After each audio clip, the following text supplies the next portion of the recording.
তাপস রায় কিন্তু কুণাল ঘোষের পাতা ফাঁদে পা দিচ্ছে। বিজেপির কর্মী যারা আছে মানে কোর ভোট ব্যাংক, তাদেরকে আপনি taken for granted Tapas Roy ভাববেন না। আপনি যেভাবে গদগদ করে কুণাল ঘোষের প্রশংসা করছেন, একই মঞ্চ শেয়ার করছেন, সেটা বিজেপির কর্মী সমর্থকদের ভালো লাগবে না। এটা কিন্তু আপনার মাথায় রাখতে হবে। কুণাল ঘোষের রোলটা অ্যাকচুয়ালি দলে কি, কুণাল ঘোষ কি চাইছে, এই দলকে যে হারাতে চাইছে, এটা তৃণমূল কংগ্রেসের কর্মী সমর্থকদের কাছে কালকে দিনের আলোর মতন পরিষ্কার হয়েছে। এটা কিন্তু সুদীপ বন্দ্যোপাধ্যায়ের জন্য একটা আই ওপেনার শুধু নয়, আমি বলবো যে আশীর্বাদ হলো। সুদীপ বন্দ্যোপাধ্যায় বুঝতে পারলেন কালকের ঘটনার পর আমার শত্রুকে, আমার বন্ধুকে, আমাকে কাকে নিয়ে লড়াই করতে হবে।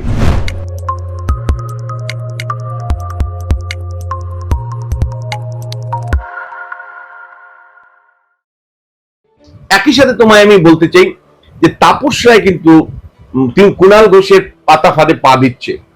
আমি পরিষ্কার বলতে চাই যে গতকালের ঘটনার পর বিজেপির এই কেন্দ্রে 37% ভোটার আছে, পরিষ্কার কথা। বিজেপির এটা ঠিক যে অঙ্কের বিচারে বিজেপি উত্তর কলকাতায় কিন্তু লড়াইয়ে থাকার কথা নয়। এই লড়াইতে আসার একমাত্র সম্ভব তৃণমূল থেকে যদি অতিরিক্ত ভোট পড়ে, অর্থাৎ তৃণমূলের যারা বিক্ষুব্ধ তারা যদি তাপস রায়কে ভোট দেয়, তবেই তাপস রায়ের জেতা কথা। কারণ মনে রাখবে, উত্তর কলকাতা 7টা বিধানসভা কেন্দ্রে একেবারে পুঙ্খানুপুঙ্খ বিশ্লেষণ করে আমি দেখেছি বা জনমত সমীক্ষার থেকে দেখেছি 37% মাত্র ভোট আছে বিজেপির। জিততে গেলে বিজেপিকে 42-45% কাছাকাছি, মানে 40-এর উপরে ভোট আনতে হবে। তাহলে 40%-এর উপরে বা 42-43% ভোট পেতে গেলে বিক্ষুব্ধ তৃণমূল যারা সুদীপ বন্দ্যোপাধ্যায়ের প্রার্থীপদ নিয়ে বিরোধিতা করছে, তাদের ভোটটা চাই। এখন প্রশ্ন হচ্ছে যে এই ভোটটা চাই বটে, কিন্তু মানে এই যে কুণাল ঘোষের সাথে মাখো মাখো ভাব তাপস রায়ের, তাপস রায় উচ্ছ্বসিত প্রশংসা করছে কুণাল ঘোষের। তাপস রায়কে কিন্তু ভাবতে হবে বিজেপির কোর ভোট ব্যাংক, অর্থাৎ যারা গত 13 বছর তৃণমূলের অত্যাচারে অত্যাচারিত। উত্তর কলকাতায় একটা মিটিং করতে দেয়নি তৃণমূল কংগ্রেস, উত্তর কলকাতায় একটা মিছিল করতে দেয়নি। পোস্টার ব্যানার যখন বিজেপির কর্মীরা মেরেছে, তাদের উপর যে অত্যাচার হয়েছে, শুধু বিজেপির কর্মী বলবো না, উত্তর কলকাতায় বাম কর্মী সমর্থকদের উপর যে অত্যাচার হয়েছে গত 13 বছরে, তারপরে যদি সেই দলের কোনো নেতা, মানে বর্তমান নেতার সাথে একই মঞ্চ শেয়ার করে কোনো প্রার্থী, সেই প্রার্থীকে আমি সাবধান করে বলছি, আপনারও কিন্তু ভাবতে হবে আপনার কোর ভোট ব্যাংক কিন্তু কেনা নয়। অর্থাৎ বিজেপির মানে যারা ভোটার, তারা কেনা আপনি গোলাম ভাববেন না।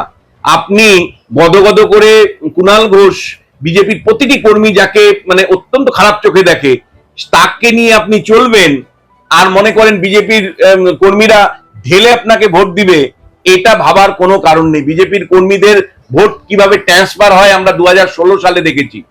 2016 সালে যখন বাম কংগ্রেস জয়ের সম্ভাবনা তৈরি হয়েছিল 16 সালে, তখন বিজেপির লোকরা বাম কংগ্রেসকে আটকানোর জন্য ঢেলে কিন্তু তৃণমূলকে ভোট দিয়ে দিয়েছিল।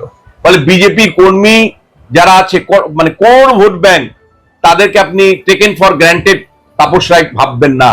আপনি যেভাবে গদগদ করে কুণাল ঘোষের প্রশংসা করছেন, একই মঞ্চ শেয়ার করছেন, সেটা বিজেপির কর্মী সমর্থকদের ভালো লাগবে না। এটা কিন্তু আপনার মাথায় রাখতে হবে।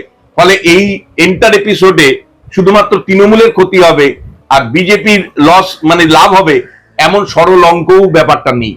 দ্বিতীয় যে বিষয়টা আমি বলবো যে দেখো, তৃণমূল কংগ্রেসের অনেক অন্যায় আছে, অবিচার আছে, এবং আমি তো তোমাদের বলেইছি যে এই নির্বাচনে যদি তৃণমূল কংগ্রেস 22টা আসন পায়, তাহলে এটা তৃণমূল কংগ্রেসের সাফল্যের থেকেও প্রধান বিরোধী দল বিজেপির ব্যর্থতা বা বাম কংগ্রেসের ব্যর্থতা, এইভাবে আমি দেখব। কারণ মানুষের আস্থা বিরোধীরা অর্জন করতে পারেনি, সেই কারণেই তৃণমূল ভালো রেজাল্ট যদি করে, সেই কারণ ব্যাখ্যা করব। কিন্তু আমি পরিষ্কার করে তোমায় বলতে চাই যে এই এন্টার এপিসোডের যে প্রশ্নগুলো আসবে তৃণমূল কংগ্রেসের একদম মানে বিশুদ্ধ রাজনীতির জায়গা থেকে, যে তৃণমূল কংগ্রেসের যারা কর্মী সমর্থক, তারা কিন্তু এই ঘটনার পরে মানে যারা মমতা বন্দ্যোপাধ্যায়ের দিকে তাকিয়ে রাজনীতি করেন, তারা কিন্তু উজ্জীবিত হবেন।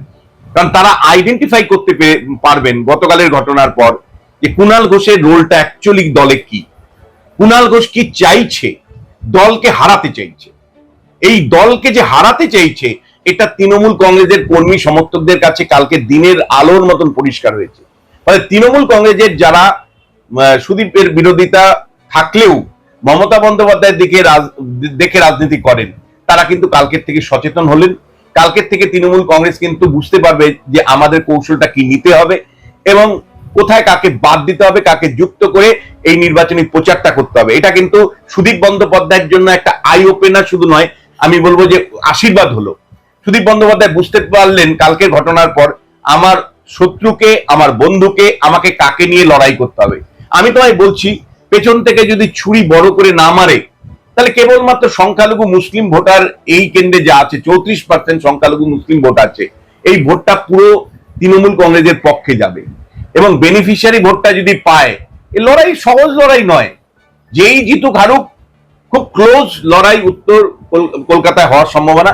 যদি বিক্ষুব্ধ তৃণমূল কংগ্রেসরা বিজেপিকে ভোট দেয়, তাহলে বিজেপি অ্যাডভান্টেজ থাকতেও পারে বা মানে লড়াইটা কাছাকাছি নিয়ে যেতে পারে।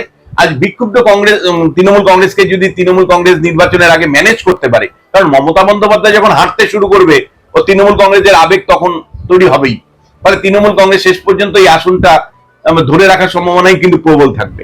কারণ এন্টালির মতন বিধানসভা কেন্দ্রে যেখানে মুসলিমরাই মেজরিটি, সেখানে ঢেলে মুসলিমরা কিন্তু তৃণমূল কংগ্রেসকেই ভোট দিবে।